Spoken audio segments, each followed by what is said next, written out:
I don't really know how to start shows.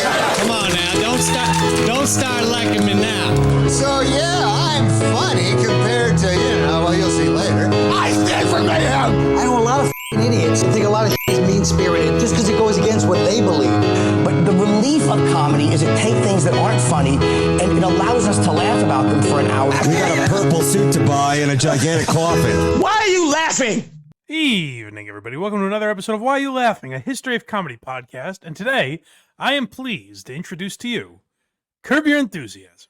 Finally, we can talk about this show. I figured I would wait till the end because we've talked about Seinfeld, we've talked about Larry David, we've talked plenty about Jerry, but now it's time to give a little appreciation to, am I going to say it? My favorite show of all time? No. It's up there. It's definitely top three. It's hard. I mean, the ultimate debate is Seinfeld versus Curb for me. And it's tough because I was just saying this to Craig before the show. I think part of the reason I always think Seinfeld is my favorite show is because it's always on. Like when I would get home from school, it was all, I knew that night it was beyond TBS. I'd watch 2 or 4 episodes of Seinfeld pretty much every single night. So like Seinfeld has just always been around. And now it's like on Comedy Central all the time. It's pretty much Seinfeld Friends in the Office is all that's keeping Comedy Central alive. So Seinfeld is just always on, and it's much more quotable, I think. Mm-hmm. Where like, you've heard me interject just Seinfeld lines into random shows that I'm on. Like if I'll say something on KMS that doesn't even necessarily apply, I'm just saying a Kramer line or something, almost by accident. That is just something in the back of my brain. So it's referenced a lot more than Curb, but I don't know that's necessarily fair. I think part of that is Curb's on HBO. Shorter seasons and everything, and it's just less, slightly less accessible than Seinfeld was. But as a product, there's a real argument, and I want to say Curb was better. Like, I think my favorite episodes of Curb, I probably laughed harder than my favorite episodes of Seinfeld. So it's tough. Maybe I'll have a different verdict by the end of this. But it's a Curb appreciation episode, so I doubt we'll trend in that way. But regardless, you know what another great show is that could use your support?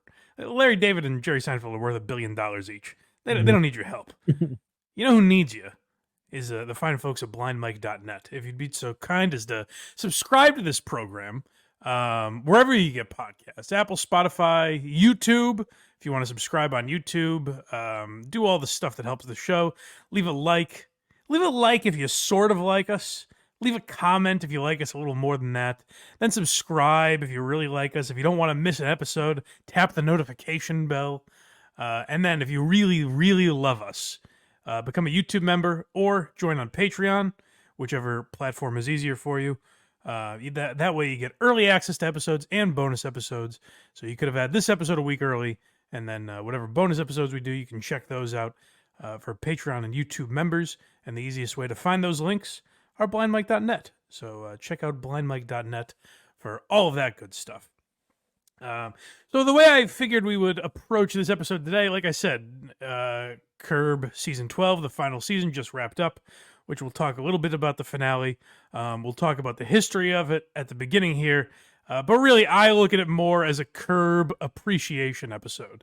So kind of as we go along, we'll talk just more about what made this show so great.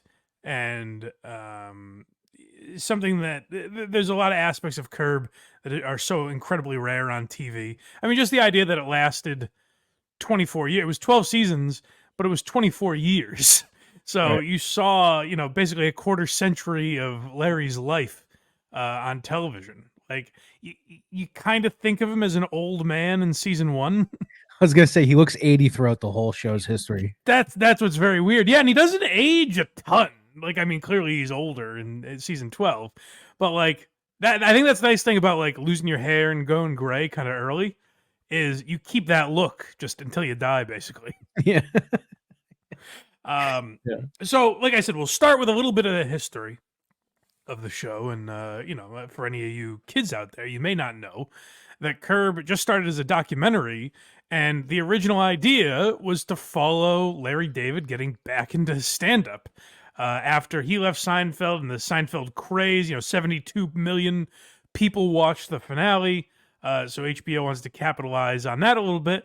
And they say, let's see what the creator of Seinfeld is doing. And so we have Jeff Green talking about that a little here, right? Garland. I'm sorry, Jeff Green, his character name. Jeff Garland, yes. And then he came up with, how did he put you into this show? How did Curb Your Enthusiasm? Curb Your, I was writing a show in a suite of offices with a mutual friend of ours, Alan Zweibel. And he asked me to lunch one day. And Alan couldn't go, so it's just the two of us at lunch. And I had been on the road with Dennis Leary and Jon Stewart, helping them make their comedy specials. I was, developing their specials with them. So we were talking about comedy, whatever. And he said, HBO's talking to me about doing something. I said, well, if you do, a great thing to do would be behind the scenes of a making of an HBO special. And I was going to direct it. I wasn't even going to be in it. Right. And that was his idea that I play his manager.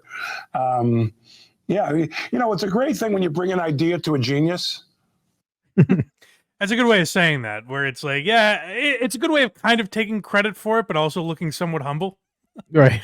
Where it's like, it was my idea. But when that is true, like if you hand an idea to Larry David, it's a lot different than Jeff Garland having an idea, Right.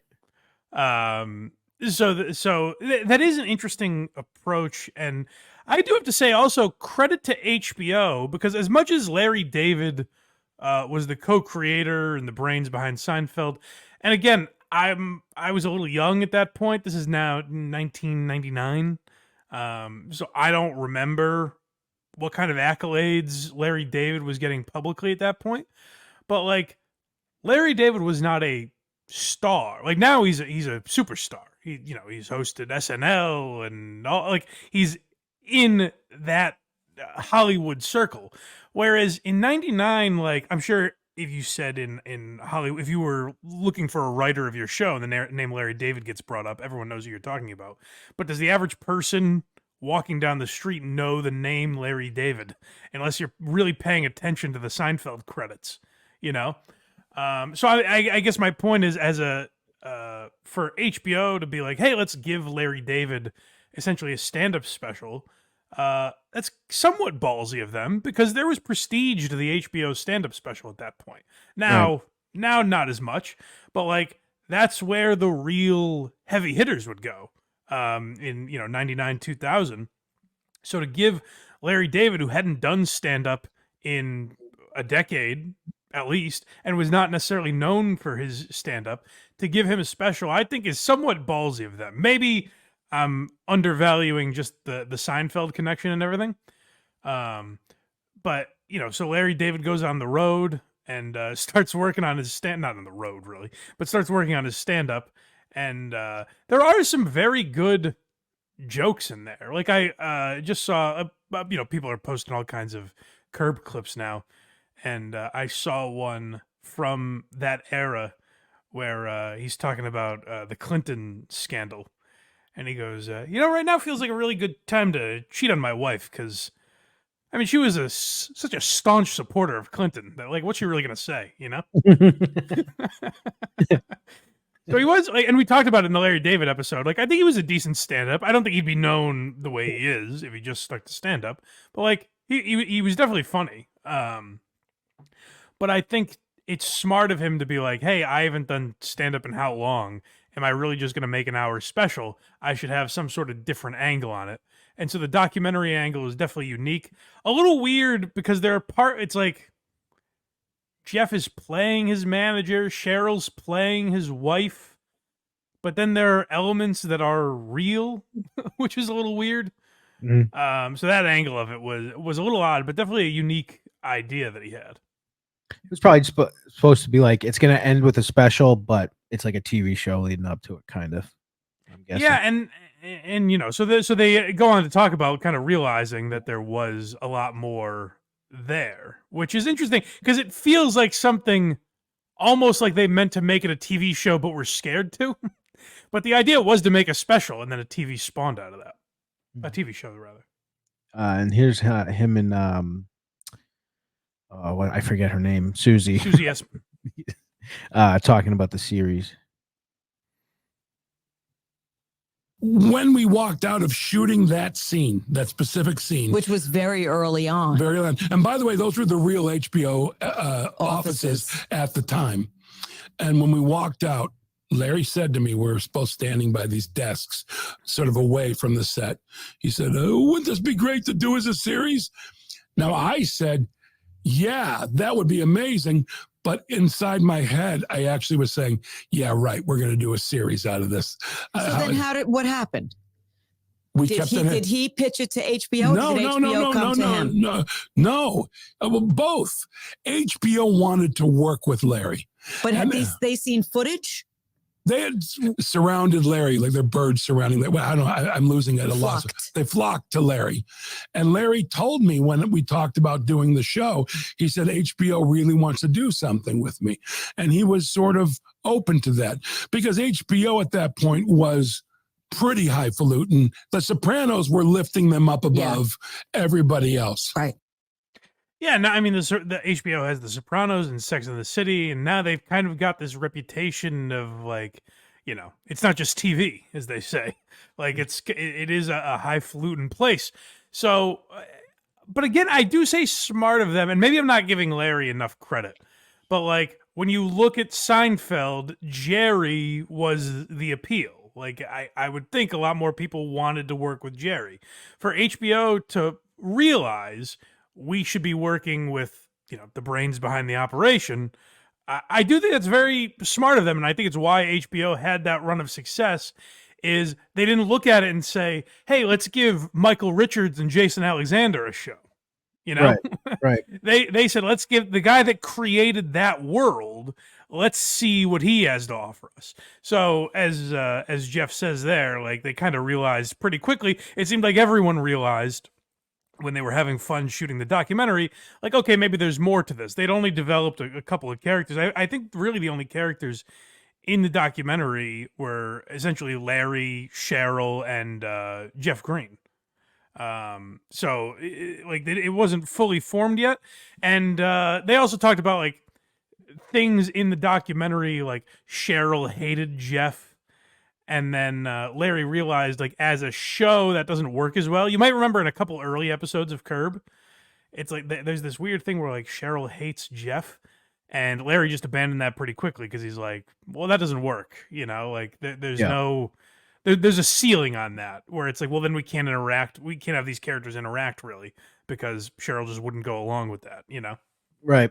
So that's why they had to have Susie hate Larry. They can just put those jokes in there. Yes, yeah, But, absolutely. The two of them continue talking kind of to what you were saying about how they were more or less an experiment getting going. Yeah, and this, by the way, is from this Jeff Garlin, Susie Essman thing, is the History of Curb podcast, available everywhere. If Curb fans want to go check that out, I think they do a pretty good job. I only checked out a few early episodes, but they do a pretty good job with it. Jeff Garlin can really yap, but but they do a good job. HBO respected us. We respected them. However, HBO used to refer to us, even during the first season into the second season, this was our name, their little experimental show. Because we shot digitally. Yeah. And we were improvising their little experimental show. Well, the little experimental show is now the longest running show and has been in the history of HBO. And we felt that, by the way. We felt that we were not the Sopranos. We were not Sex and the City. We didn't have that kind of budget. We were just this kind of, I got a barn, let's do a show. It's very interesting, and maybe it's because of, like, kind of the laid back nature of Curb, but I still feel like even to this day you hear, well, HBO had all these shows like The Sopranos and Game of Thrones and Succession and Sex and the City.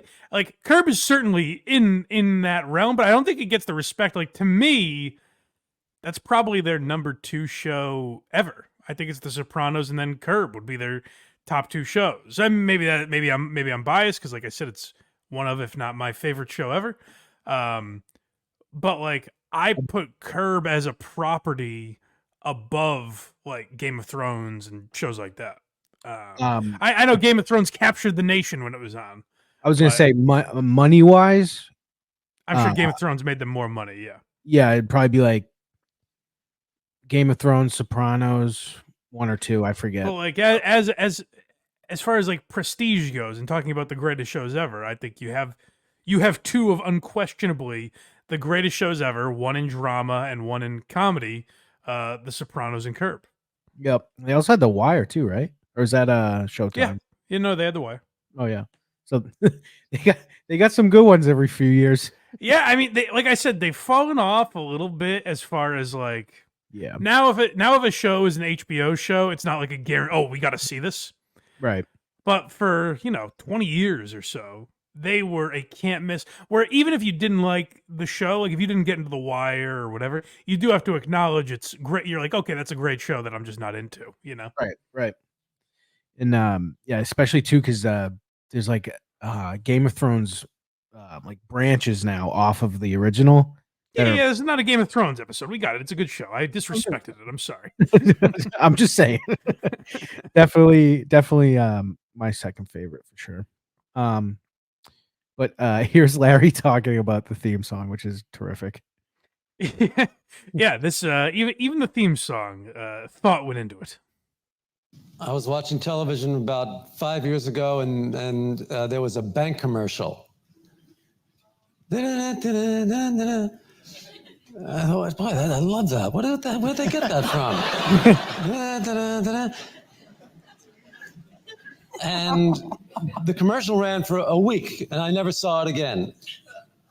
And then I had my assistant research it. I said, "There's this bank commercial." I forgot the name of the bank, and then it became this whole ordeal to get the name of the bank and the music. And finally, she tracked it down, and I had the name, and I sat on the name for 4 years. I sat on the music and the composer. I just put it away for some time when I would need it, and then all of a sudden, when we started doing the special, I got a great piece of music I want to use, and boy, people really like it. It's so funny to think that like he wasn't looking for a theme song for a show.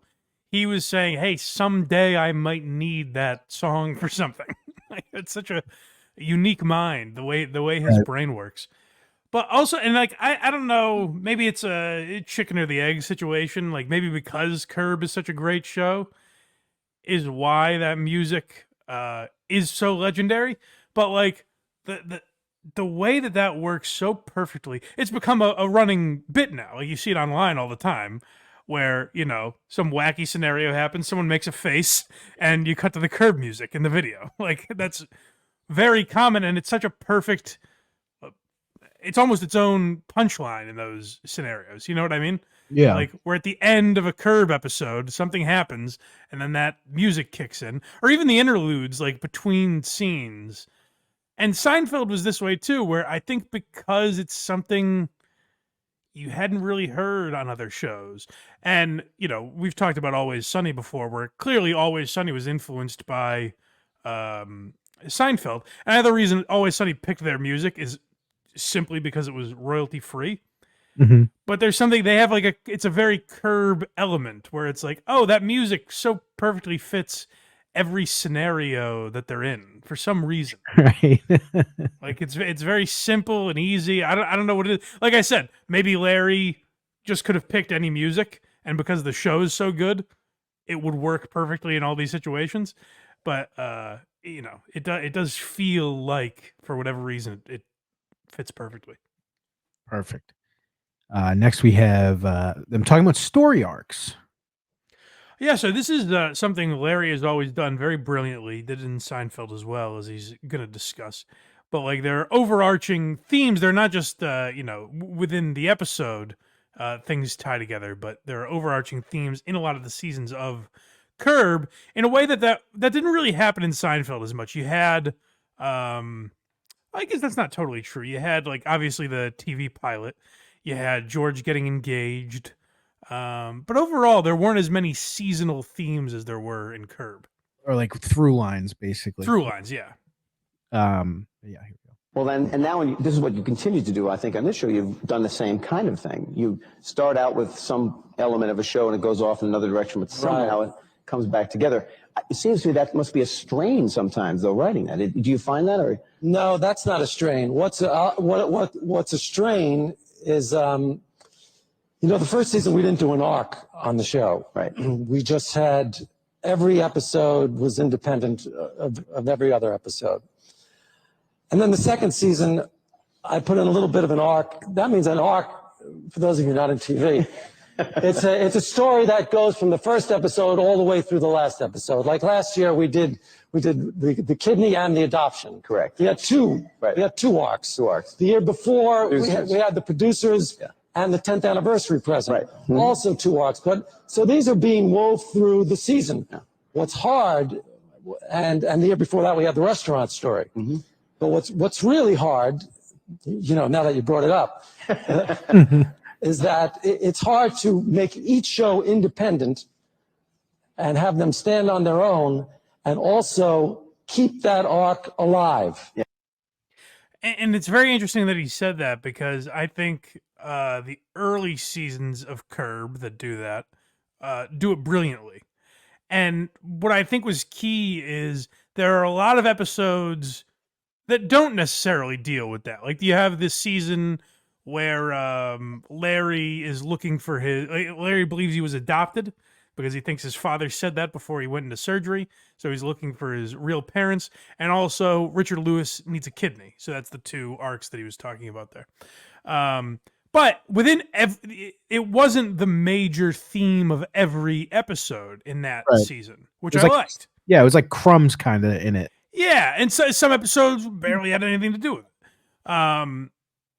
What annoyed me, like seasons 10 and 11 of Curb, I really did not love. Mm-hmm. And a lot of it, like, I was almost going through the motions where I was like, I'm only watching this because it's Larry David, Right. And I think a lot of that is because they were so, like, the story with the girl, the young Larry show, and hiring the girl that can't act. I felt like it consumed the season. I'm hitting the mic into my face. I felt like it was way too much. And I understand that is probably difficult to kind of weave in and out of between storylines and letting each episode stand on their own. So that's where I just think like 10, 11 seasons in, it almost got too difficult. Mm-hmm. Where Larry would rely too much on that storyline, where it was just like, I don't give a fuck that this girl can't act. Let's talk about something else. Now, that does kind of lead me also to something I wanted to talk about, which is the later seasons. And I enjoyed the last season. It's not one of my favorites. I don't think it's one of the best. It was good. Like I said, seasons 10 and 11, I didn't really give a fuck about. Season 9, I didn't love when it aired. The Lin-Manuel Miranda season. I went back and watched it, and I was like, oh, there's some funny stuff here. It actually is. I didn't give it enough credit when I watched it. So maybe I just need to rewatch 10 and 11, and I'll like it. But also, I'm of the mindset that, like, Larry gave me so much joy for my entire life. Like, Larry is at a show on the air. Curb obviously aired, on average every other year, basically. But Larry's at a show on the air my entire life. So, like, he's always been there to give me enjoyment. So, like, if he wants to make a couple mediocre seasons of Curb, he could have gone for 10 more years. I wouldn't have given a fuck. And I'll rewatch all of them. Yes. Yeah. Like, go for it, Larry. Make as many episodes as you want. But there is, I think, part of it where you notice the difference in Curb. Like, it was off the air for, I think, 7 years was the break between seasons 8 and 9. Yeah, it was a very long time. That's a long time, and that's almost like reboot worthy. You know what I mean? Like, they've rebooted shows that have been off the air for that amount of time. Right. So, like, it's almost like you came back, and then, of course, Bob Einstein dies. Like, I think that's a major loss. Richard Lewis obviously was sick. He was in a ton of episodes in this last season. But he was sick and ultimately passed away. Like, you have people just getting older that are a major part of that cast. But I think the big thing is also in that 7-year break, now people are looking at Curb with as much, if not more, respect as they looked at Seinfeld.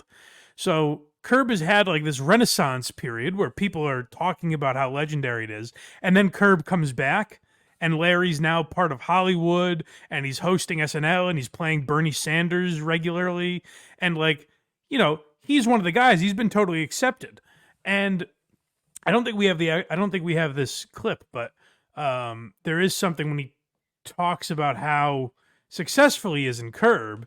He goes, part of what was tough is like in Seinfeld, he was able to write George as a miserable character who never succeeded, basically.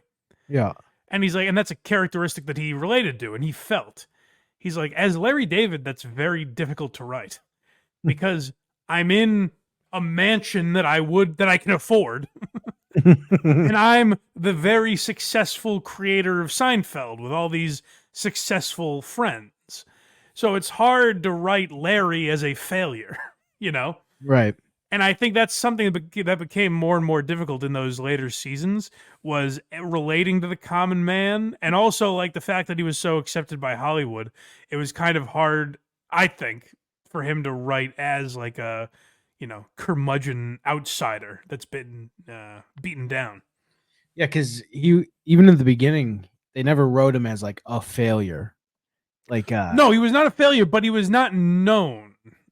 Right. You know what I mean? Like one of the first episodes, he's at the restaurant and they don't have a seat, and his wife's like, "Yeah, just tell him you do the create Seinfeld thing." Yeah. And yeah, says, so he wasn't a known thing, and I think that became harder as it went on, where it's like you kind of have to write Larry as a celebrity, you know, like people know who he is. Right. Next, we have him talking about scripts. Yeah, I mean, legendarily, Curb is all improv. So this is him talking about the process that goes into that. A little bit about the technique of Curb, because it's obviously quite different, and I guess many probably know that Larry just writes about a 5-page outline for the show. 2 pages off. I'm 2 pages off. Yeah, 7 page. 7 page. First year it was 5. Oh, all right. Okay. You're right about that. And then, because I'm so paranoid, I'm never going to have enough material. I never want to be short on a show. Right. And I always live in fear that I'm going to be short. So second season, I started writing 6 pages, and then 6 to 7 pages, then 7 pages, 7 to 8 pages. The Survivor episode we talked about earlier was 9 pages. So now they're at least 7 pages and sometimes 8. Yeah. But it's basically the scenes. It's an outline of what the scenes are, right. And then the show is improvised. And when do you tell the actor what he's doing in the scene? You know, when does the actor know? Well, if the actor, usually the actors audition, so I'll read with them at the audition. Okay.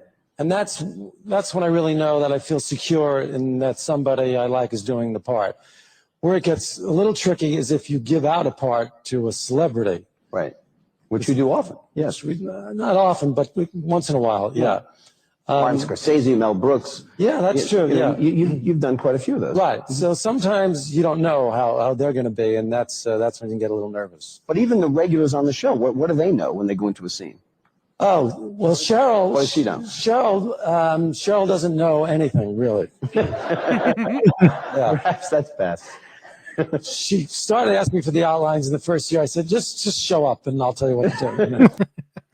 Which actually, like, that speaks to how great Cheryl was on that show. Yes. Because she's a pretty underrated character because she doesn't have the moments that like Susie or Leon or Marty Funkhauser. Like Cheryl doesn't have those classic moments necessarily, but I thought she's so perfectly played off of Larry and would be disgusted by him or roll her eyes at all the right time, but also sometimes like go along with him and like be understanding of him. Yeah, like their banter seems so natural. It's crazy. It's very much like a married couple, and it's how she would be. Like if she loved this man, it's how she would be, where sometimes she's like, Jesus Christ, and other times she understands him and goes along with his antics, you know. Yeah. So yeah, Cheryl definitely deserves probably more praise than she gets because she's I think very underrated and very good in that show. But that's another thing that it kind of speaks to is I think in the later seasons, because again, in the early seasons, Larry David's the creator of Seinfeld, so there's prestige to him. But now he's a true celebrity. And like, I just heard Adam Ray tell this story. Adam Ray was in, I think, season 11 of Curb. And he said when he auditioned, he read with Larry. And Adam Ray played an Uber driver, so Larry's behind him. And Adam Ray tells the story that, like, at some point he just wanted to turn around and go, by the way, thank you for this. Like, he just thought it was cool, like, just to audition. So you have people now that, like, you know, grew up might be a stretch, but, like, have watched Curb for...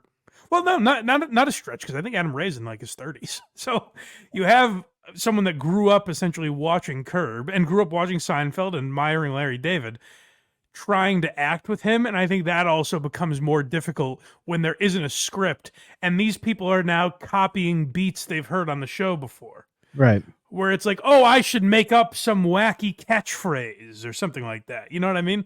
Yeah. It's like now you have people emulating what Curb was rather than in the early seasons.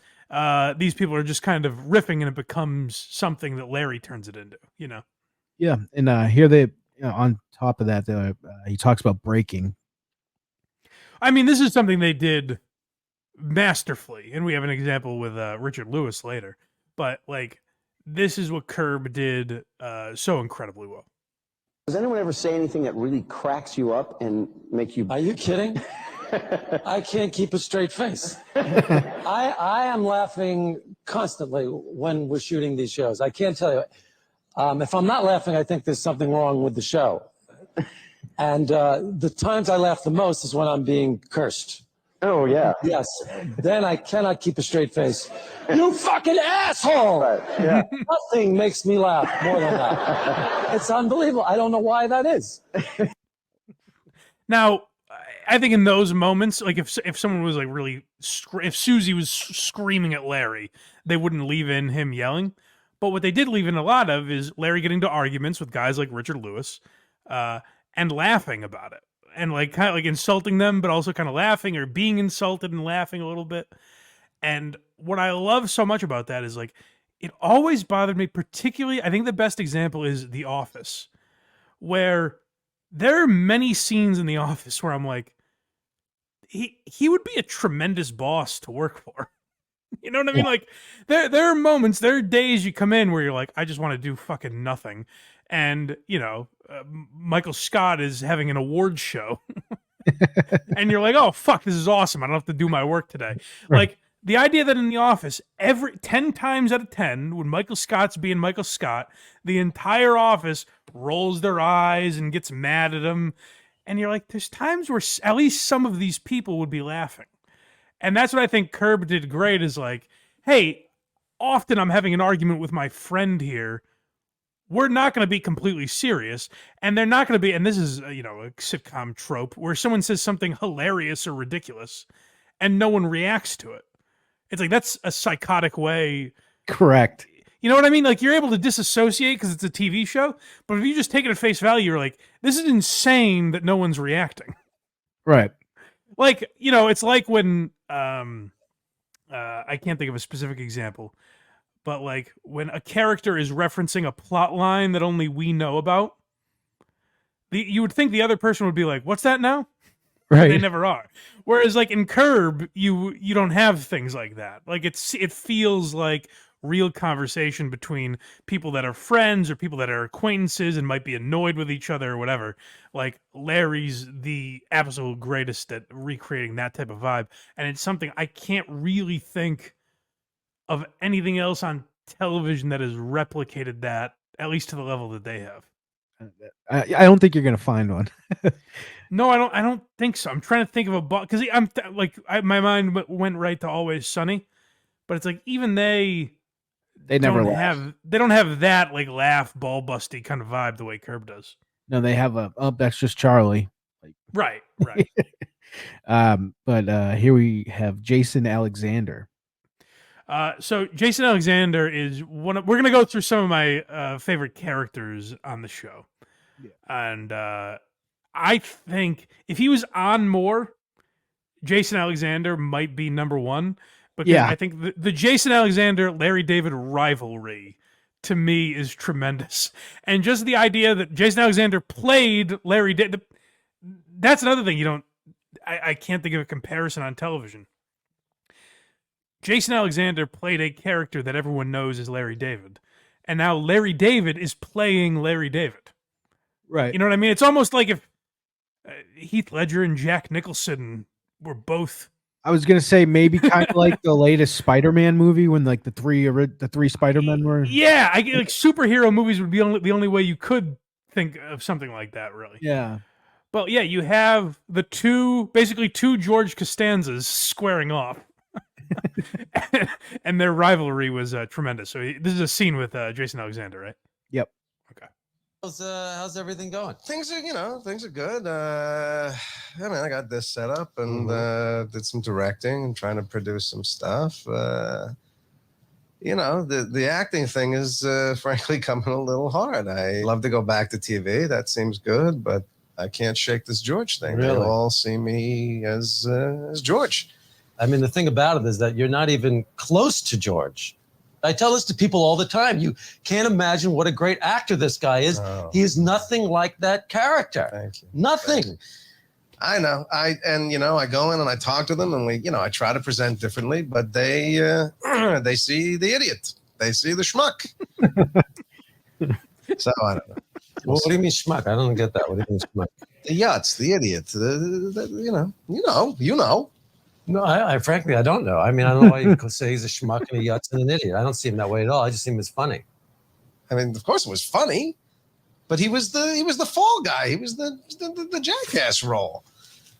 He was, this is the guy that never got the girl, and he finally gets the girl, and he kills her with the envelope, and doesn't know what he wants. That's funny. That's not schmucky. That's funny. What is more jerky or putsy than going to a girl's house and stealing a tape out of her answering machine? I went to a girl's house and took a tape out of an answering machine.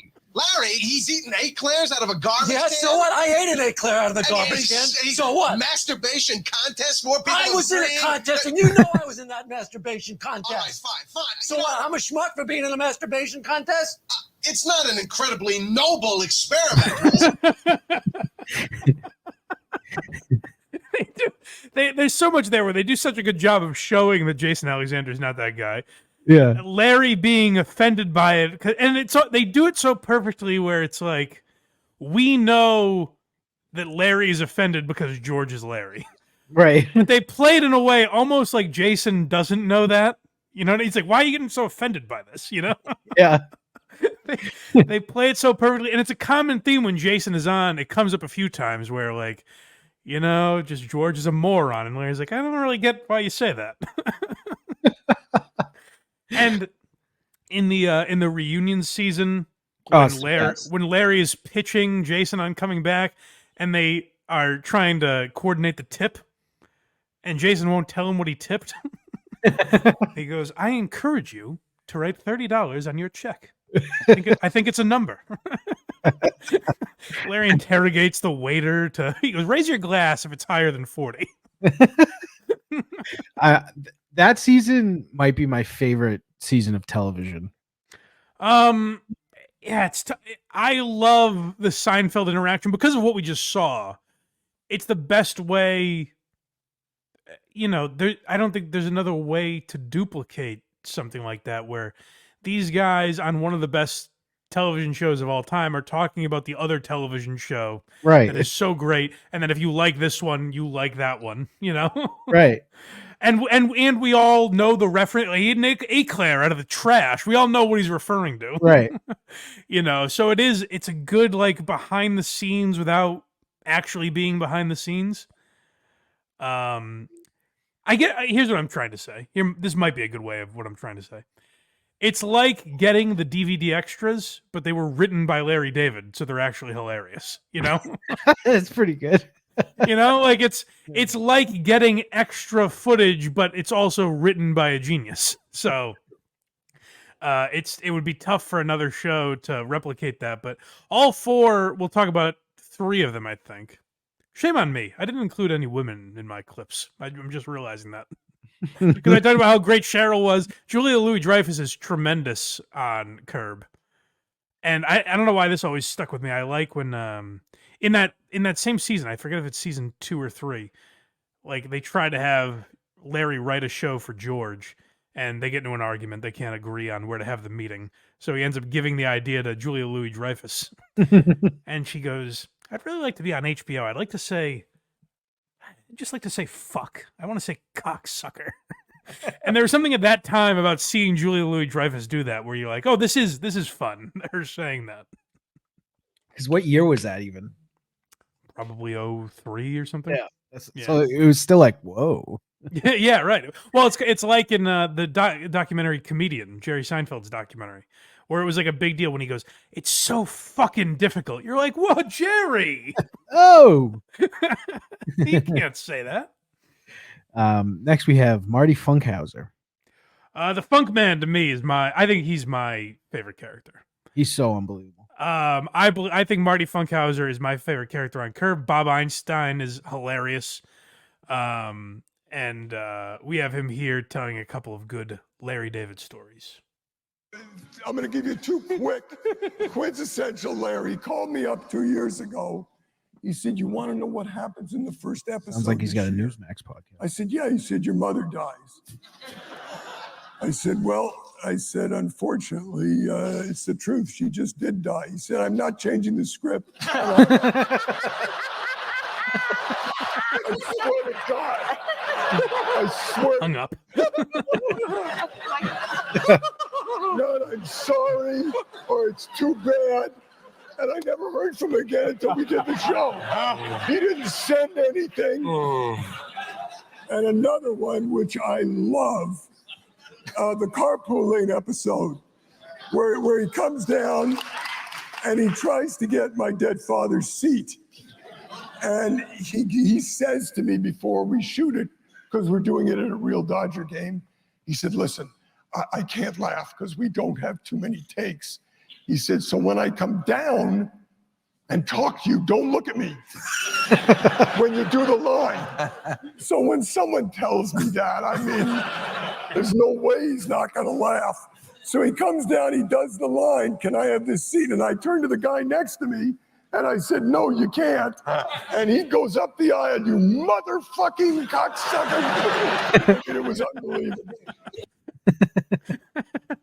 He plays it so. Bob Einstein plays that character so well because there's moments where he is ridiculous and angry at Larry and all that, but there's also moments like one of my favorite scenes is I'm going to say favorite scenes a lot. That's not true, but it's a great scene when Marty Funkhauser and Larry have each gotten divorced, so they're talking about going out and getting some ladies, and Leon JB Smoove says, "You tore that ass up, didn't you, Marty?" And he goes, "Well, we had a nice marriage. I don't want to talk like that."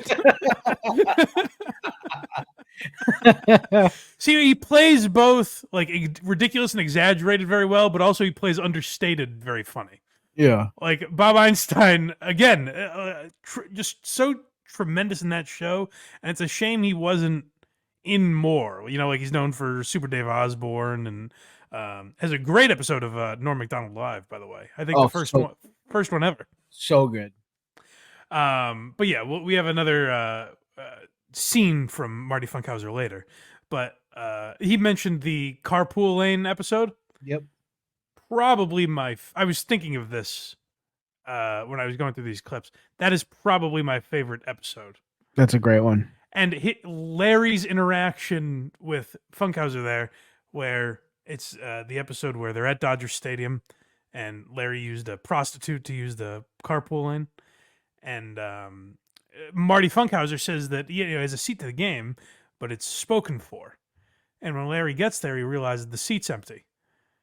And Marty says, "Yeah, no, the seat's spoken for. It's my dad's seat. I'm keeping it empty, like almost in his honor, basically." And then after the game, Marty's car won't start. And he says, "Larry, I need a jump." And Larry looks in the car and goes, "Oh, Leo, why don't you give him a push? Give your son a push, Leo. Why don't you ask your dad to help?"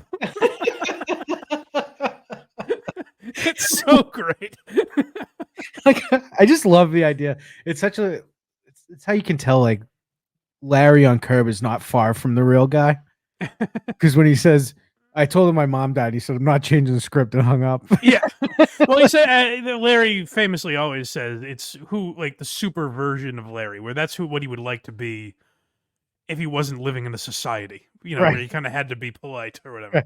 Right. I will say, and this is my, I have this gripe with when Coach died in Cheers and they replaced him with Woody Harrelson. A character of that magnitude you'd think would warrant an episode where there's some kind of tribute to him because he was such a big part of that show. I guess you could say the funeral episode where Albert Brooks has like an alive funeral for himself. Albert Brooks, for anyone that doesn't know, is Bob Einstein's brother, real named Albert Einstein, which is hilarious. But Albert Brooks has the alive funeral for himself. And that's the first episode back after Bob Einstein died. So I guess that would be the homage. But they really they don't have like a Marty Funkhauser episode when I think his character in that show, when everything was, there was the Funkhauser testimonial and Larry stealing the flowers from his mother's roadside memorial. There's so much death in the Funkhauser family. Yeah. You would think a Marty Funkhauser funeral would be an easy episode, but I don't know. Maybe Larry just didn't want to do it or didn't have a good idea for it or something. Maybe but I do wish there was a little... What's that? It says maybe his family was like, yeah, let's not do that. I don't know. I don't know what it is, but I do wish there was a little more of a Marty Funkhauser tribute just because he was probably my favorite side character on that show. But speaking of the empty seat. Yes. There was a documentary. There certainly was. Yeah. I think most Curb fans probably know this, I would imagine. But if you don't, there's a very good documentary called Long Shot, I think is the name of the film. I think so. Where Curb essentially helped a man avoid life in prison. Can I try that? Yeah. Why not? Well, it's a seat from your father. We pulled all of the footage from that night, and we just started looking through raw tape footage of what we'd shot that night. Thanks. About midway through the game, my daughter wanted some candy, and then as we were heading back to our seats, we noticed that there were some cameras blocking our aisle. So I come into the room, and within a minute of me entering the room, the lawyer jumps up and goes, there he is, that's the guy. I jumped out of my chair and said, roll that back, roll that back. They walk down the aisle, and they go into the aisle just as Larry's coming up the aisle. Larry passes within 6 or 8 feet of him, probably. And we were tingly at that point. It was like, oh my gosh, this is crazy. And of course, all the videotape has time code on the bottom of it, which is the actual time of day down to the second that it's shot. So that placed him in Dodger Stadium at whatever time that was that he was in the footage. So this guy has been accused of murder falsely. And he says, when they ask him for his alibi, he's like, I was at Dodger Stadium. And he doesn't have the ticket stuff. He doesn't have any proof that he's there, but he's like, oh, I remember a TV show was filming that day. So his lawyers do all kinds of research and they realize Curb was filming at Dodger Stadium that day. And just in a Curb plot in itself, yeah, this guy happens to walk by Larry David. Yeah. It's almost like an anti-Curb plot because it's like a happy ending. The guy gets off. But yeah. But yeah, it is. It's that. How crazy is that? That like just the hours of footage that they shot at Dodger Stadium. Thank God, Bob Einstein took multiple takes because they might not have that footage otherwise. He kept cracking them. Yeah. But that is pretty insane. Go watch that doc. I mean, you get the gist of it pretty much, but it is an interesting documentary. Next we have Ted Danson, also terrific on the show. Another one of my favorites in my top 5. I think we went with my top 5 characters, basically, is who we're highlighting as far as the role players on Curb. Ted Danson's relationship with Larry I loved so much because it was the only one that was never really a friendship. Like, there really aren't any moments where Ted and Larry are friends. Now, I will say, I didn't like that they had, in the last couple seasons, Ted and Cheryl get together. Yeah, I thought that was kind of dumb. Like too on the nose and with stuff like that. then I'm always questioning. I'm like, well, so what was happening that we don't know about before they were divorced? All kinds of stuff like that. Right. It makes it too real, you know? Right. So I didn't like that angle. And the idea that like Larry and Ted would still be friends after that. Well, whatever. I just didn't like that storyline. But Ted and Larry, I always loved together because Ted Danson acted it perfectly, where he's a guy that basically tolerated Larry. But this is him on the show talking about now. Ted Danson, one of the biggest TV stars of all time. Like if you think of people, just as far as their TV career, like he had Cheers, then Becker, which was a successful show. You know, it's not in the pantheon of Cheers or anything, but like that's basically, you know, a 20-year run for him. And then he has Curb and Damages. He was in Fargo. He's got, you know, after that, he's had a ton of like parts in shows that were very, you know, well received. So he's had a tremendous TV career. And this is him hearing about Curb for the first time. I felt I had stayed too long at that half-hour sitcom party, and that other people were doing it way better than I was. I was not finding myself funny, and the show lasted, you know, half a season. But I felt like I felt a lot of doubt. And then Curb Your Enthusiasm came along, Larry David, who I thought I was doing a favor because his pilot sucked. You know, I was like, Mary and I both in Martha's Vineyard invited to come see the pilot, and it's hot and we're all sweaty, and a couple of people fell asleep. Mary and I went, Larry, anytime you want us to come on the show as ourselves, we'd love to. Poor sap, you know, help you out. And, you know, and we'll never have to. Yeah, and it changed my life. It really did. Going off and doing that show, besides it's brilliant, and he turned half hour on its ear. It also brought happiness. It brought a giggle back to my work. All of a sudden I was enjoying going to work, and I was laughing again. It's funny because I always wondered if they were like, when they became friends, because in the season of Seinfeld where Jerry and George are writing the pilot, there's a bunch of Ted Danson references. Do you think they treat Ted Danson like this? So I always wondered if that was just random and they became friends after that, or if Larry had some relationship with Ted Danson, which would be odd when you consider when Cheers ended and Seinfeld began. The idea that Ted Danson and Larry David would be friends doesn't seem to match up. No. But yeah, it is very funny to hear him be like, yeah, I was doing Larry a favor. I thought his show stunk. And then he became one of the most, you know, notable characters on this legendary show. It's very funny to think of that, and just how people perceive things, because it's like the pilot didn't stink. You know what I mean? Like right. The pilot was good. So it's just funny to see how wrong people in Hollywood often are about this stuff. So wrong. Next we have a scene with one of my favorite television characters of all time, Putty. Oh, so this is interesting. I wanted to highlight this because it's an interesting thing that I noticed watching Curb, and I've always wanted to know. I wasn't able to find Larry talking about it anywhere, and if anyone knows like where I can, there's some things I have trouble finding because I can't articulate it in a Google search. Like if I type in Curb, Seinfeld, similar scenes, Larry David, it's just going to be the reunion season, you know? Yeah. So I couldn't find like Larry talking about this anywhere, but there are a lot of scenes throughout Curb that are almost like remakes of certain Seinfeld. I shouldn't say a lot. There's a handful. Now it happened a bunch in the final season, like Mantle. So there's an episode, episode of Seinfeld where George tries convincing a couple to name their child Seven after Mickey Mantle.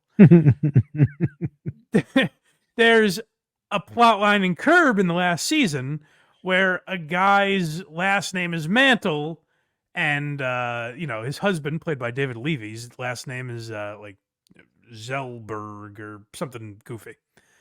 And Larry's like, you got to name the kid Mantle. It's a better name. And so as I'm watching that, I'm thinking like, is he doing that on purpose as an homage to Seinfeld? or is it a total accident? Like he forgot he wrote that 20 years ago. Now that definitely might be an homage, but like here's an example of what I'm talking about where I can't believe no one said like, hey, it's a exact, you're ripping yourself off, Larry. And this might actually be after Larry left Seinfeld, but this is David Puddy and Elaine on the plane. You want something to read? No.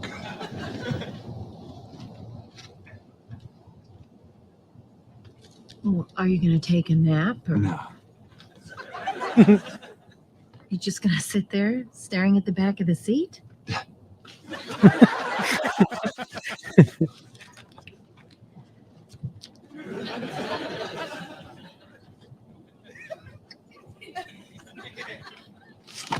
That's it. I cannot take this.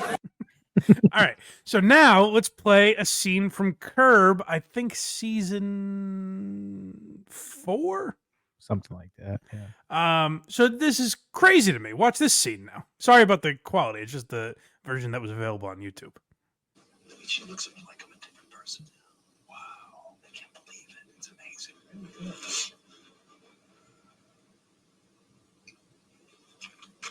Do you have anything to read? Just sit here. You don't have a magazine or a book? No. No, I just sit. How come you didn't bring a book or a magazine? I don't need one. I like just sitting. Who could sit on a plane for 5 hours like that? It's crazy. I can. So it's the exact same scene. And there are little moments like that in Curb. Now, I think what happened is, I think the Putty scene is after Larry left Seinfeld. So I don't think Larry wrote that scene necessarily, but it is weird that no one that works on Curb said, hey, Larry, that's an exact replica of the other show you worked on. Like, that seems kind of crazy to me. Yeah. So I always wondered if things like that were like an homage to Seinfeld or just done completely. I always think, like, when I notice stuff, I'm like, certainly Mike Geary is not the only one who noticed this. You know what I mean? So you have to imagine there would be someone that worked on Curb that said, like, hey, it's the same scene. So maybe Larry just didn't care. I don't know, but I'd love to ask him about something like that. Me too. Do you think this was possibly like Larry and Jerry talking, being like, oh, I like that scene. And he's like, I'm going to throw it in there and see if he notices. Maybe that would be something like that would be the only explanation as to why that wouldn't get past anyone, you know? Yeah. Also, that scene is just like a perfect example of just how funny Patrick Warburton is just being there because he said like 3 words. Yeah. No. Yeah, Putty would be, if we were doing the equivalent of this for Seinfeld, Putty would definitely be one of my favorite side characters. Yeah, Patrick, I think he's he's like that in a lot of stuff too. There's a show called I want to say it was Rules of Engagement, I think it was, which for the most part sucks, but he's very funny in it. I like in an episode of Curb Your Enthusiasm, Craig brings up Rules of Engagement. Talking about Putty. I understand. I'm just saying the idea to compare the two. How dare you played him? Let me talk about the guy for a split second. All right, fine. Next we have this is kind of like when the show changed. Took a different temperature, I thought, when Leon stays. Oh, well, so the reason I chose this scene for Leon is because I think it's one of the best, basically, introductions to a character, like being a regular character. If you, I don't know how to word that properly, but like I think it's the most perfect way to be like, we're not going to explain this any further. He's just on the show now. It honestly reminds me. Have you seen Beer Fest? I have, not in a long time. Well, there's a character named Landfill that dies. Sure. And his twin brother comes back. And so there's no confusion. He tells everyone to call him Landfill. Okay. And that's kind of, so there's no explanation needed. It's basically, so season 6 of Curb, one of the storylines is that Larry and Cheryl adopt a family that was lost their home in Hurricane Katrina. They had nowhere to go. Larry and Cheryl took them in. During that season, Larry and Cheryl get divorced. So then in season 7, so I believe this is the reunion season. Larry's still dating Vivica A. Fox, but wants to figure out a way to stop dating her. He's looking to get back with Cheryl, and he gets caught accidentally. He wasn't actually cheating on her, but Vivica Fox thinks that she was, so there's a misunderstanding. The whole family tells Larry to go fuck himself and leaves, and then this is how they explain that Leon will still be on the show. Hey, y'all, come on, get in the car, get in the car. We get the hell out of here. We ain't never coming back. You got me twisted, LD, okay? Give your ass a little bit of taste of chocolate, and next thing you know, you cheating on me? That's right, I saw your ass. You cheating, no good, bald-headed motherfucker. I'm out. Fuck She was also very good on the show. Some bullshit.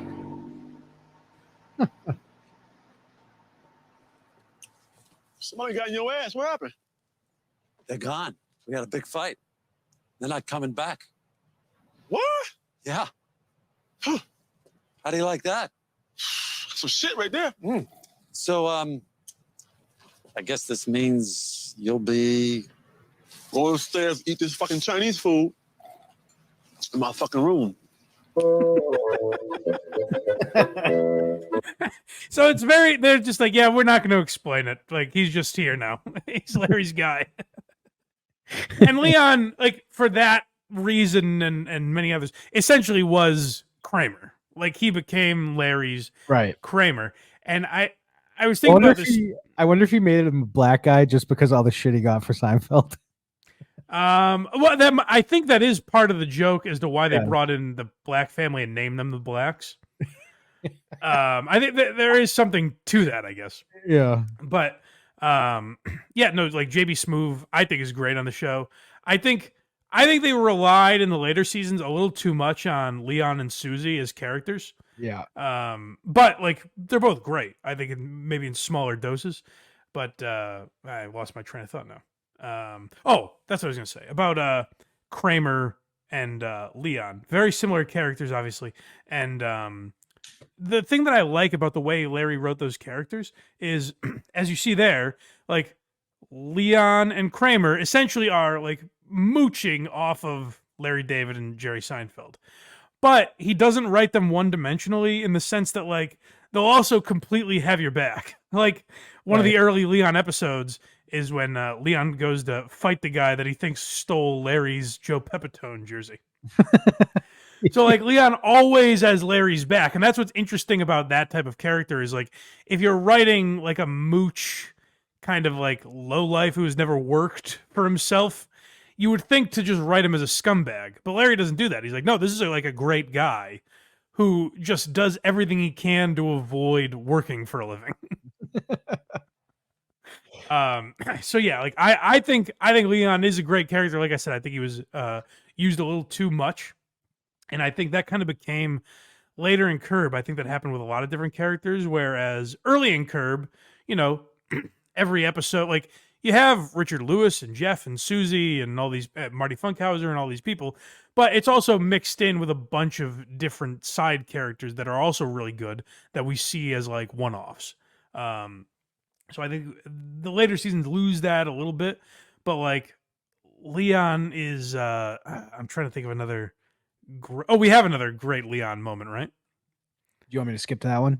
Is that Danny Duberstein? Yeah, it's later on, but I can do it now. Yeah, let's just do that now since I'm bringing it up because it'll give me a second to think of the other Leon thing I wanted to mention. But this is how good Larry is with, you know, weaving different storylines in topically. This is basically an apology for what Michael Richards did. Obviously, the Michael Richards controversy with him screaming the N-word at the Laugh Factory. Pretty much now, I think everyone is of the mindset that Michael Richards isn't necessarily a racist guy. What you saw that night at the Laugh Factory was just a complete anger issue and a guy bombing and not knowing how to handle it. Yep. And not being a real comic, basically. And this is the scene how Larry explains all of that when Danny Duberstein, played by Leon, lies to Kramer, Michael Richards, about having Groat's disease. I know I may look clean and dapper right now. Got this suit for you, baby. I ain't shit. Hey, Juba, Steve! Yeah, I'm talking to you. What kind of lowlife are you? What kind of asshole are you? Whoa. Okay. Let's just calm down now. We're getting ourselves all worked up for no reason, baby. No, don't baby me. Don't calm me down. Listen, I'm so pissed off. I could put this hat up your ass. Let's just relax here, all right? What's this bullshit with the hat? Put the hat back on your head. You made it jump out of me. No. If only there were a horrible name that I could call you that would make you as angry as I am.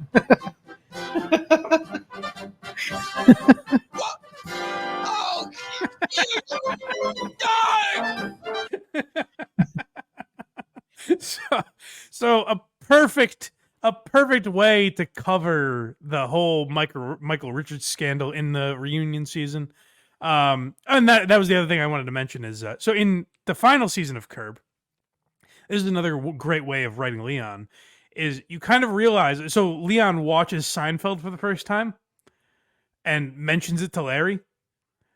And that's when you kind of realize, like, oh, Leon has just looked at Larry as like his rich friend this whole time and has had no concept of like why he's famous or why he's successful or anything. It's just like Larry's his boy. He doesn't think of him as the creator of Seinfeld, which is hilarious. And it's also, I don't know if this was, I assume the reason that they got there is just because Leon was the black character, and that's the only way that scene makes sense. But it's also nice to have like the two Kramers from the different worlds interacting. Right. They do that a lot here. Yeah. Next we have, this is one of my favorite little scenes in the show when Larry and Jerry talking about Jason Alexander's book. Oh yeah. Oh, so but before you get there too, the Kramer thing, they do that a few times in Curb where they cover like, they almost give someone like Daniel Tosh used to give people like a web redemption on Tosh.0. Yeah.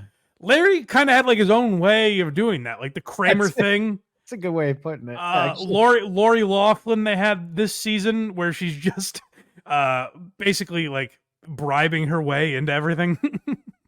It's very funny. They had the Bill Buckner thing where he saves the baby from dying. So like Larry would give people like these little redemptive arcs in Curb that kind of covered things that happen in their real life. That's such a funny way of putting it. The web redemptions.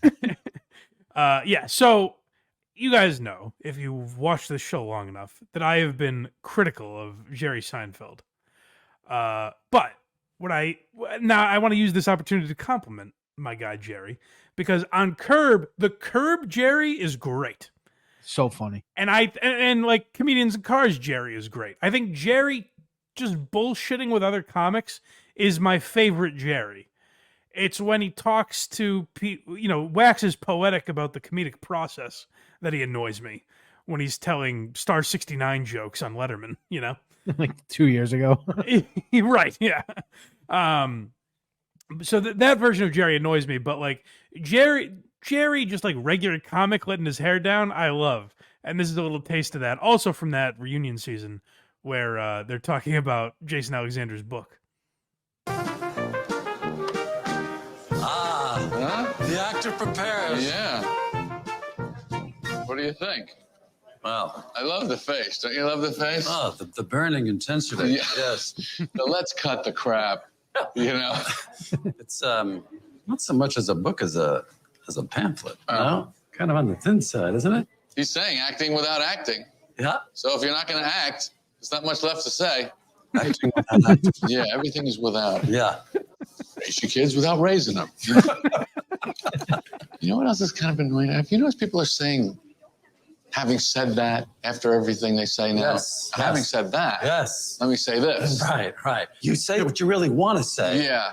And then you negate it. Now, having said that, so what is that? So you win either way? A comedian goes up on stage. You people are a bunch of morons. Having said that, I'm very happy to be here. Yeah. And so I just love watching Jerry and Larry like riff together, and you can tell Larry loves and respects Jerry. Like I think the two people that probably made him break most on the show, from what we saw, anyways, Oh, well, I would say Bob Einstein is in there probably. But like his interactions with Richard Lewis and Jerry Seinfeld, you can tell how much like he respects and loves those guys. I think in different ways, but Richard gets him like every scene. absolutely. But the thing with like Jerry is, and the one I wanted to use, but it just didn't fit because it's in a couple different parts. But the Bear Midriff episode when So fucking funny. when Jerry's telling him to fire the woman, and he's like, "This was always handled by you," and Larry's like, "No, you're the one with more grace," and Jerry goes, "This isn't a call for grace. This requires your skills." And then later, after Larry fires her and it's a big mess, Jerry goes, "I knew this bovine would stumble in there." It's just shitting on Larry, basically saying, "I knew you would make a mess of it, and I just didn't want to deal with it." Just grabbing when he grabs onto the stomach. It's like one of the funniest things I've ever seen in my life. Yeah. We might have to do a Curb part 2 because I'm also realizing I'm using a lot of clips from like later seasons. We should pay homage to some of the early episodes that are probably some of my favorite. But for sure. But The yeah, captain. I do love. I just love Jerry and Larry interacting on that show because you see their relationship. And I said this on KMS the other day when we were talking about Curb, but it's the one partnership, or I guess I'll say one of the few partnerships in entertainment where it is like beautiful, their relationship, in the sense that there was never, at least publicly, maybe behind the scenes, one of them did bitching about the other at some point, but publicly, there's never been anything but like love and respect between these two. And one's success never got in the way of the others. They like Jerry never minded when Larry was getting praised for Curb. Larry never seemed resentful of Jerry for being the star in Seinfeld. Like it seems wholly Larry left Seinfeld, but it didn't seem like a breakup. It was just Larry, his own anxiety got him out of there, you know? It was probably a lot of, oh, you have $1 billion? Oh, me too. Why would we be mad at each other? Well, that's what's so great about that scene from the SNL, was it SNL 40, I think? Oh, yeah, when they saw each other. Where they're like, "Hey, you remember what we did? That was pretty great." That's right. But and this is the case in so many partnerships where, or you know, groups, bands, whatever, where one wouldn't be successful without the other, and vice versa. But there's always one that thinks they would have made it without the other. And Larry and Jerry never seem to have that, which is really beautiful, I think. Like I like watching that from guys that created things I loved so much. It's nice that there's none of that, you know, squabbling to take away from it at all. It's almost like they were really good friends.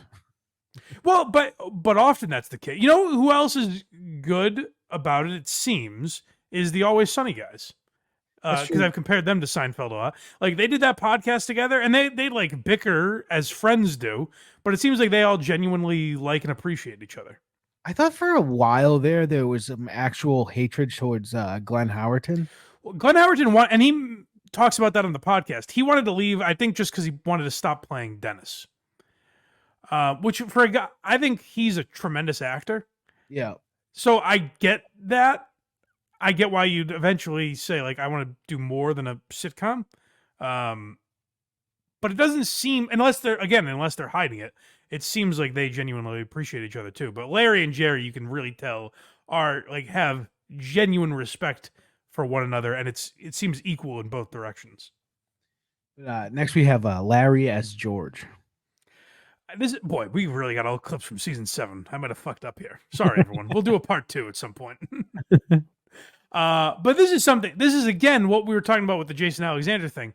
This is something that's so great because it's like a fan's fantasy. Like once you realize Larry is George and you love him on Curb so much, you're like, oh, I wonder how it would have been if Larry played George Costanza the whole time.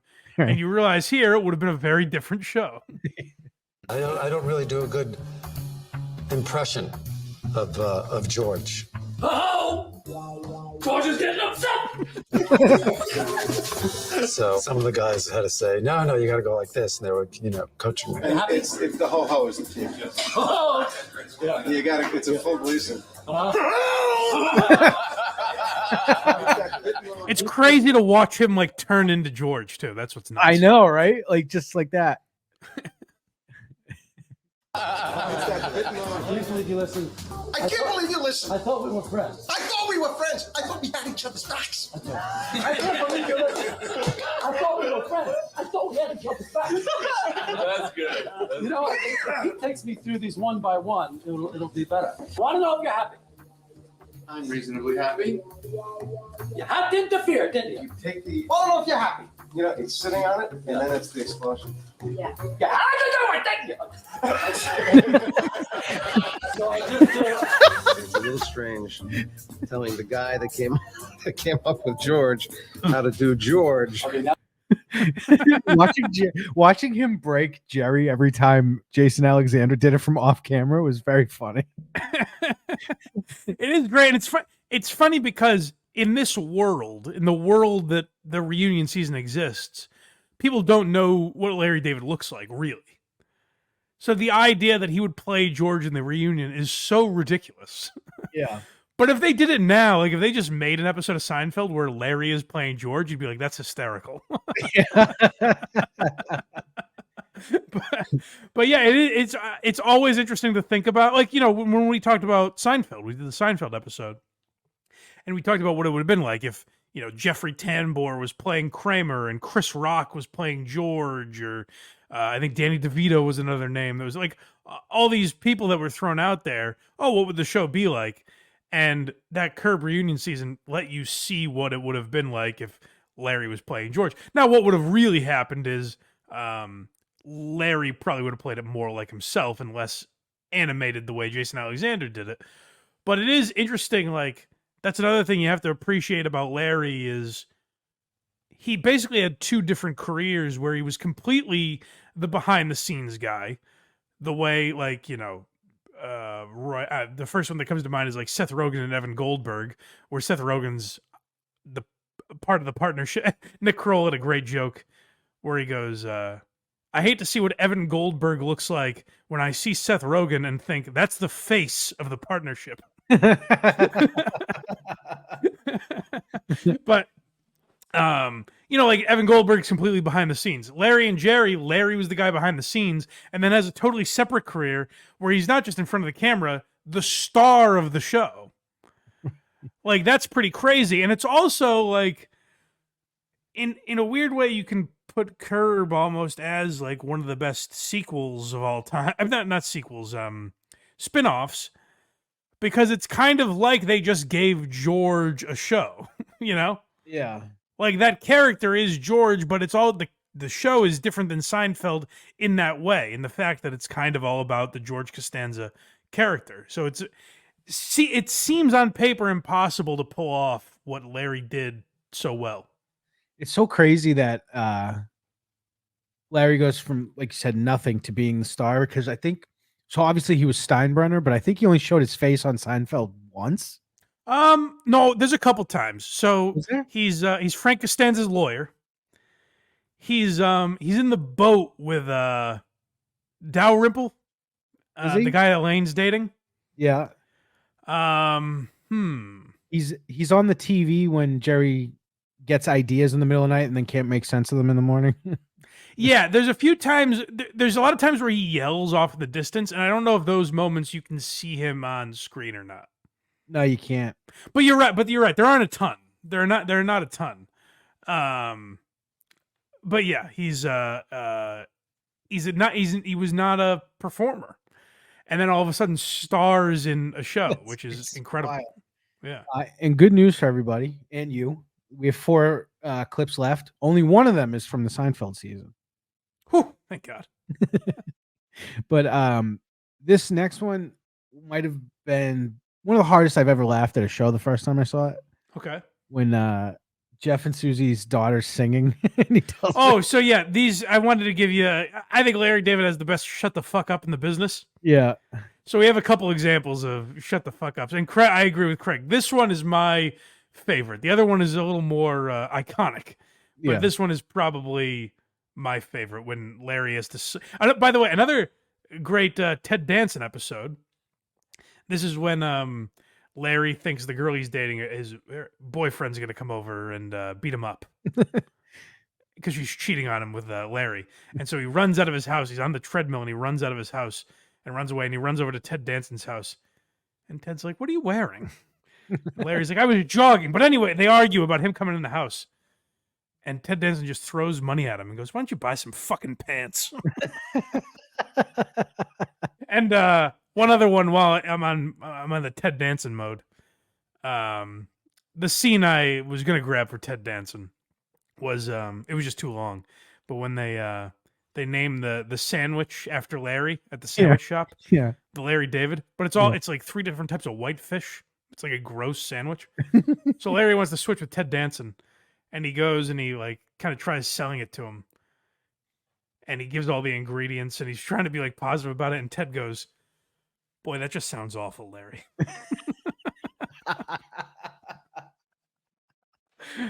So yeah, sorry. This is my favorite shut the fuck up in Curb history. It's so funny. You're just too good to be true. Can't take my eyes off of you. You'd be like Jesus, heaven shut up. to touch. The fuck?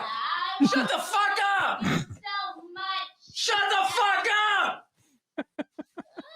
Jesus Christ! Mom! I was being Larry told me to shut the fuck up. He did what? Just having no, and there was no reason for that. The episode just ends after that. Like Susie kicks him out, and the episode ends. There's no reason for it. It's just Larry throwing in him being an asshole to Jeff and Susie's kid. But it's just so. So like the first time I'm watching that, I'm like seeing him get annoyed. I was not expecting him to just scream, "Shut the fuck up!" And it was one of the funniest things. One of the funniest things I've ever seen. And yeah, and this is the one that's used more as like a drop, I think, because it's cleaner probably. Yeah. But this is a great scene. It's the great Michael McKean is in his office, and he's asking Larry for a recommendation to Richard Lewis to do Richard Lewis's new show. And Larry's assistant chimes in with something she needs him on. Yeah. Bless your heart. That's the Larry, great- do you still have the tickle in your anus? I cannot get you an appointment for 2 weeks. What? Are you experiencing discomfort?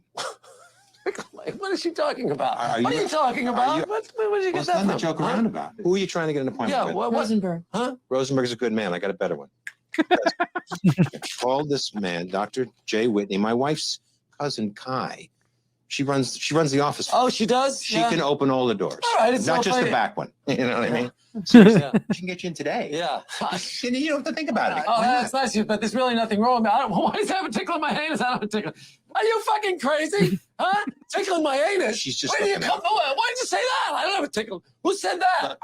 I gotta go. I gotta go. Look, I think I've given you the wrong impression. Larry's anus is fine. Shut the fuck up! Okay? Shut the fuck up! All I'm saying is Sorry. don't take Yeah. any chances here. Okay. Yeah. Okay. This is serious. All right. Yeah, no. Good, because I Sure. care about you. Yeah, All thanks. right? I love the idea that Michael McKean says, and this is what makes it so incredible that this is like improv. The idea that they have these little lines on the fly, but I think that's also the only way you get to some of these lines. Yeah. Like Michael McKean saying, "Oh, he's a good man. I've got a better one." Like, the idea that he knows 2 gastrourologists or whatever the hell it is, and he respects both of them, but he knows a better one. He's a good man. I know a better one. Good man, I know a better one. but that's a thing. Like little interactions like that, you might never write. You know what I mean? And that's what makes, I think, Curbs different than Seinfeld. Is you do have those real reactions. Where as good as they were at replicating those on Seinfeld, it is at its core a sitcom and it's written. And I think the reason Seinfeld is more quotable is because it's written. But Curb has a lot of those interactions that just feel more real than anything you ever saw on Seinfeld or any other show. And now we have the late great Richard Lewis. Yeah, so I wanted to at least include one Richard Lewis, even though we played a bunch of the great ones on the Richard Lewis episode. Richard Lewis rounds out my favorite Curb role players. And like I said, I'm now realizing if we're going to do a Curb appreciation episode, we could probably do it. Maybe that'll be the bonus this month. We could do another Curb episode with more of our favorite scenes. But this is Richard Lewis, and this is what we were talking about with these real interactions where, like, they're having an argument, but they're doing it the way friends would. Right. So sorry. Do we still have time to do it? Oh, I'm sorry, huh? I'm late now. It's too late for lunch? It's too late for lunch, and it's too late for my career, and you fucked me with Tesla. He's not working out? He sucks. He doesn't know comedy. I know that. I know. He should be selling fabrics. Why'd you hire him? You, my friend of 47 years, you recommended him. I recommended him. When I called you, I told you that he asked me to recommend him, so I'm recommending him. You know, I put quotes around. Why'd you recommend him? Would you miss Mr. Cole? I thought that you would pick up that it was a non-recommend. You know, life is very brief, okay? And you know I need a good series. Is life too short? You think it's too short? Yeah. It's too short, isn't it? But now my life is fucking way short. I'm You sorry. ruined my fucking pilot because of your recommendation. I could see if it came from a skinhead. Yeah. Or one of Bin Laden's people. You call him Ben Laden or Bin Laden? I don't know. You called him Ben. That's almost like a Jewish name. That's you true. know? Bin Laden does sound like a shirt maker in Manhattan. Yes, I know. Go to Bin Laden's. They got great colors. Exactly, yeah. It's so perfect because it is like these guys are arguing, but they've also known each other for 50 fucking years. You know, Start riffing on Ben Laden's. it's so perfect. But like what I loved about the way Richard Lewis would do it is there's a moment where he's like, I think another one we played was the voicemail when they're arguing over the voicemail that Richard Lewis says he owns, basically. Yeah. And Larry says something that makes Richard laugh, and he goes, "You know, I'm laughing because you're such an asshole." But like you could tell, like Larry just broke him, and he's trying to stay in character. Yeah. So I figured. So I looked for a Norm way to end this. Norm talked about Curb a little, but there's nothing of any like substance. There wasn't a classic Norm moment that I could pull really. So what I did is say, well, Bob Einstein, one of the best guests in Norm Macdonald Live history, and my favorite Curb character. So maybe we should end with a little Bob Einstein here, and that is him telling the joke to Jerry Seinfeld that in season 7. And I guess Bob Einstein would do this a lot, where randomly they'd be shooting a scene, and he would tell these like street jokes, basically. I just like how he does it out of nowhere. He's done it on a couple panels. He just goes, "Want to hear a joke?" Yeah, well, that's what he does, like while they're shooting a lot. And Yeah. Larry would have this reaction that you see here, where he's like, "All right, Bob, we got to get back to it." But everyone stays in character here, and they were able to use it in the episode. Jerry, Marty Funkhouse. Hey, Marty, how you doing? How you doing? Good. Want to hear a joke? He doesn't want to hear a joke. We have a read through. Yeah, we Let me just get right through it. Okay. A woman's very afraid of the size of her opening. What is she afraid of? The size of her opening. So she goes to her mother. She says, "What am I going to do? I'm so big down there. When I marry Harry, he's going to divorce me." Her mother says, "Don't worry, sweetheart. It runs in the family. Do what I did when I married your father. Go to the market, get some raw liver, put it in there. He'll never know the difference." Oh, my God. So she does. They have 8 hours of sex after their marriage. She wakes up at 10 o'clock. He's gone, but there's a note on her pillow. It says, "My darling Harriet, to think that I waited a year to consummate our love relationship makes my heart beat so loud I'm surprised it didn't wake you up. The only reason I'm not here now, darling, is I'm at work to make enough money to buy you a house, a picket fence, we'll have dogs and children." Oh, this is not so bad. Oh, yeah, this is great. Will you finish the fucking joke already? 5 o'clock dinner bell rings. I will be home like the winged gossamer of your love in your arms, your loving husband, Harry. That's nice. P.S. Your cunt is in the sink.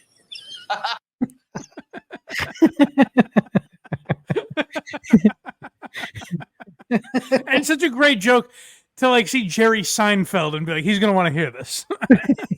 He cracked hard too. So I thought that would be a fun way to end it. I didn't realize we used so many clips from season 7. So I'm deciding in my mind. Maybe we'll do a bonus Curb episode. It was the final season. We got to pay tribute to it right, you know? Yep. And we can do more of my favorite scenes ever. So maybe we'll look for that soon on Patreon. And we should also talk about the finale for a moment because clearly it was an homage to Seinfeld. They basically recreated the Seinfeld finale. And throughout that season, to say they hinted at it would be an understatement. They have so many references to... Oh, that's another great Ted Danson moment where the Lori Loughlin episode, he goes, you worked with Lori Loughlin on Seinfeld, didn't you? And Larry goes, no, that was one of the last seasons. I wasn't there for that. And Ted goes, you were there for the finale, though, weren't you? Larry goes, yes, Ted, I was. Ted just walks away. They have a bunch of like references to the finale, and that was another Leon one where he's like, I heard you fucked up the finale, Larry. Because he's watching Seinfeld for the first time. Yeah. So they have a lot of mentions of the finale there, and then I really thought it should have ended with him and Jerry. I assume Larry's thought process would be like, hey, Cheryl and Jeff and Susie and Leon, JB Smoove and Ted Dan, like these people were with me for the whole show. Mm-hmm. I should kind of pay homage to them a little bit. But like, I look at it like the perfect, if it was him and Jerry, it would be the perfect cabin. Like I said, I love their relationship so much that Jerry bailing Larry out and referencing the finale, I think would have been the perfect way to end it, which is essentially how they ended it. They just had one more little scene after that. But yeah, I like the way they did it. Ultimately, the perfect way a show like that could have ended. You know what I mean? Like it's a joke, as I think Jerry said, 26 years in the making. By the way, we owe Jerry an apology for something we did on the Blind Mike Project. Do you know What's about that? this? No. Do you remember in October, we played a clip where Jerry was at a live show and said, we're doing something with the finale that you guys haven't seen yet. And we were like, oh, fuck, they're going to do a Super Bowl commercial or something. Oh, he was talking about Curb. He was talking about Curb. We didn't put it together because like the Curb season wasn't even on. It was 6 months away. So I never put it together until I just realized the other day, like, oh shit, that's what Jerry was talking about. No shit. So my apologies to Jerry Seinfeld for many things I've said about him. Except for that he's good at stand-up. He's good at stand-up. I don't want that out there. He's good at he's just a little pompous about it. But yes. I mean, why are you laughing? Not you. Well, listen, I might have been a little harsh. I love this side man. But yes. Curb Your Enthusiasm. Rest in peace, old friend. It lives on Max. That's another depressing thing. That HBO, they basically wiped out HBO. And it's Max now. Terrible branding. But yes, Curb Your Enthusiasm. Go back and start a rewatch because it's certainly worth it. And we'll do a bonus episode in the near future. So keep an eye out for that at blindmike.net. If you want to become a patron, a gearhead, then you can subscribe for as little as $5 a month. Become a subscriber on Patreon or YouTube, whichever platform's easier. Or if you'd rather just support the show for free, you have that option everywhere you get podcasts. Subscribe on YouTube, get the video, and that's about it. Check out the Blind Mike Project and Who Are These Socials.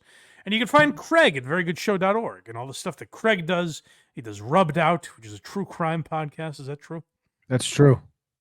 All right. Well, you heard it here first, folks. Verygoodshow.org. And we will talk to you guys next time on Why Are You Laughing?